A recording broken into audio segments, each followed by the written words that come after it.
So Yukmouth was on Gangster Chronicles with MC8.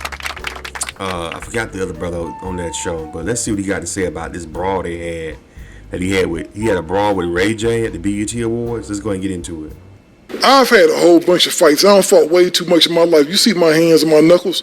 But the thing is this right here.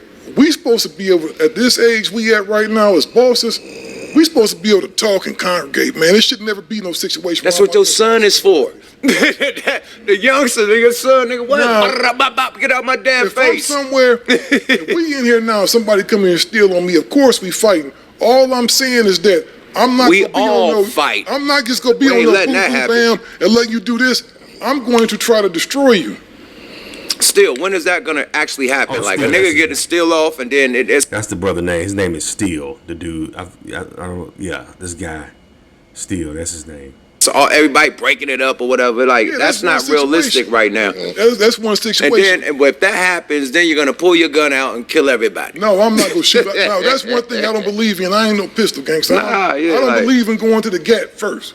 Honestly, the realistic thing is the call. Make a phone call and y'all line it up for y'all to catch a fade head up. You know what I mean? That's a realistic thing somebody doing. When mup get packed out, you know, mup make that phone call to not to have the neighborhoods beefing, they'll line it up for them two to really squab. Am I lying? Hey?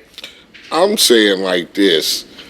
You can't predict a situation. I mean, sometimes you can, as a grown man, you might be able to congregate with a nigga and diffuse a situation. And then there's some situations where motherfuckers see, there goes Steel, I'm just gonna walk up and fire on a nigga. You cannot, determine or prevent.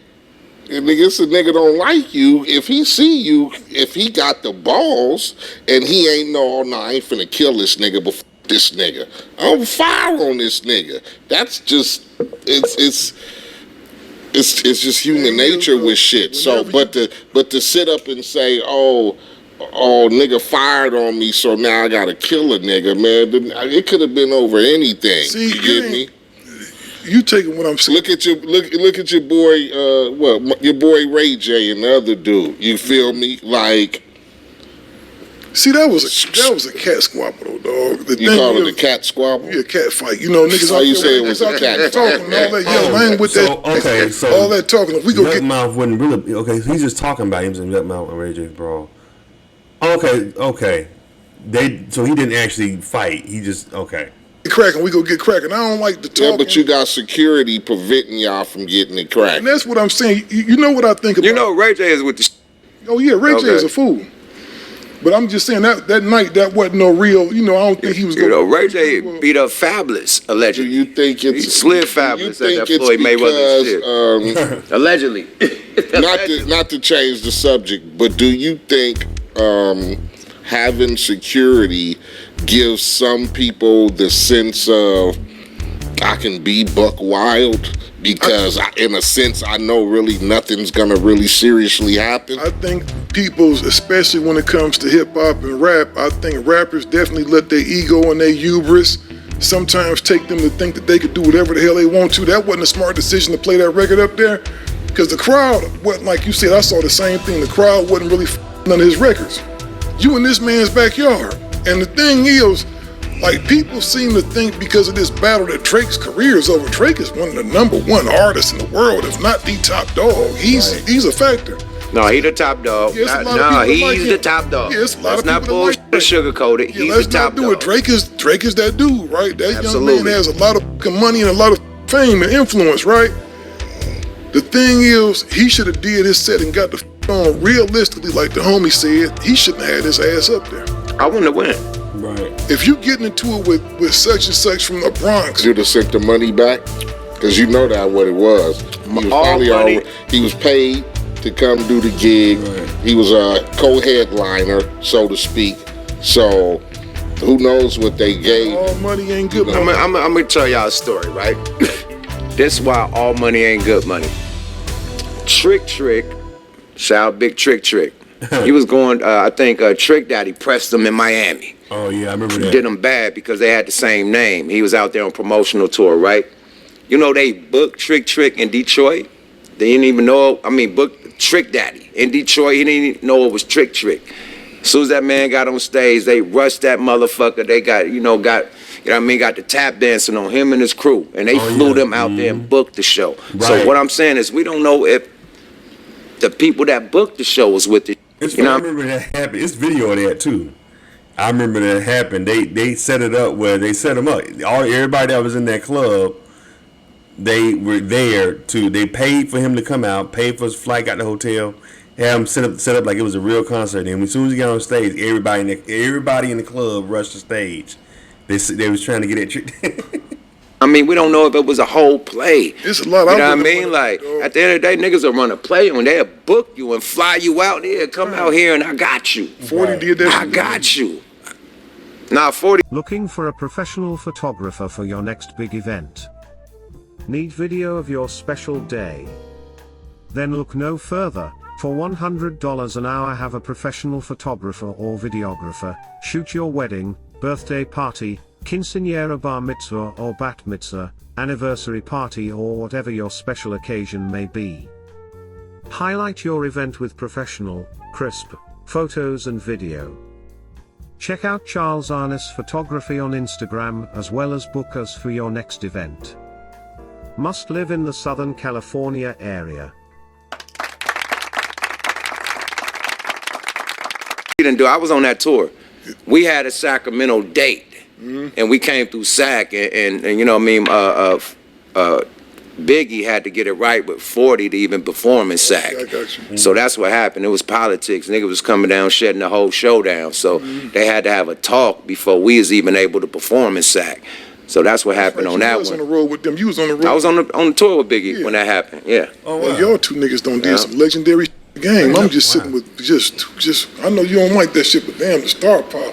Yo, ass. Nigga, you get off on the nigga. I got this nigga right here, this shit. Nigga still this goddamn fool. No, but with that being said, we don't want another Biggie and Pop. Yeah, you don't want no like that serious. Yeah, it ain't that serious.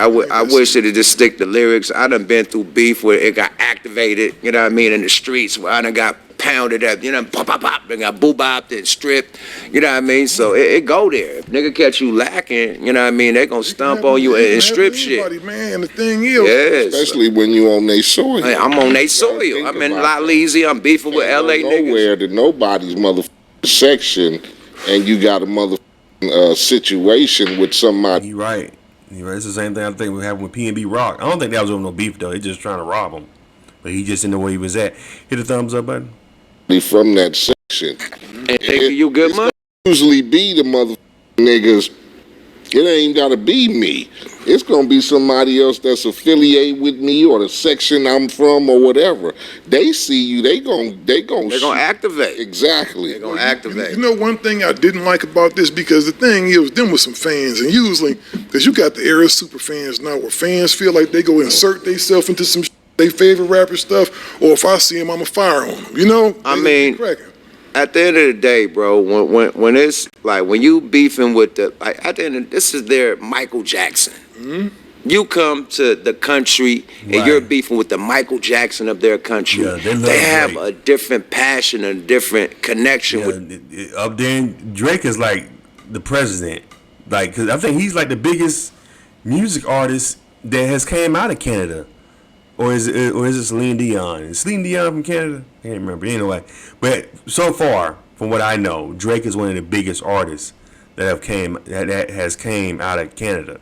So the fact that Rick Ross is going there and he got beef with one of their favorite artists, that was, you know what I'm saying? And then playing that song, I mean, he should have known that was going to, you know. I think he probably thought that they get down like that in Canada. Rick Ross got caught slipping. This guy. Get the thumbs up button. You know what I mean? Some people feel like they inferior to, they already feel like they feel like if you dissing him, you dissing them. Right. You feel me? So just like how they not like us, we feel like the culture feel like they not like us. You know what I mean? That song is for the culture.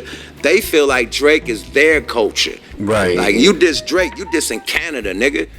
Period. Yeah. That's how they feel. Straight up. You know what I do want to say though, man? I think by Drake liking the post, he inserts himself into the bullshit kind of. And it ain't never the rapper that's gonna get touched. I'm just serious. Outside of, it's very seldom that somebody even able to get to the rapper. But did Ross insert himself into the beef? You know what? From the very beginning, they all had problems just at the same time. No, they didn't. Drake niggas was doing records together Drake called out Ross. Back and forth. So what? Push-ups. What was it? Drake called out Ross on push-ups. He called out Ross on push-ups. Yeah, he said, I'm gonna have to do the Ricky, lock the girl down like he did some first, and then Ross came back with a response, a diss record, It was hard too. and a video, and then he started calling white boy trolling after that. But Drake initiated that. Let's be real, like that beat was you and Kendrick. You shouldn't have. All the mother niggas save that for another song.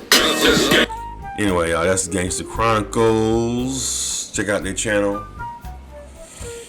Man, I thought they was trying to say that Ray J got in a fight with Yukmouth, but he's talking about the fight he had. He's talking about the fight he had with the dude from Zeus Network. I wonder what that was about, because they supposed to have been partners on a couple of shows on his network. I wonder what that's supposed to been about.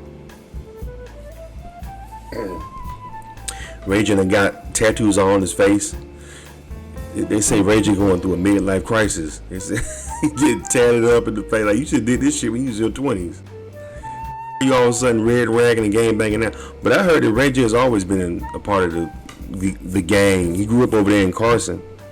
I heard he's always been a part of the whole gang stuff, even before he got into music when he was a little kid. I didn't realize Carson, California is actually a big gang area too, which I didn't know. Anyway, what do you think about this video, man? Leave your comments, subscribe to Charles and as well. Thumbs up, man.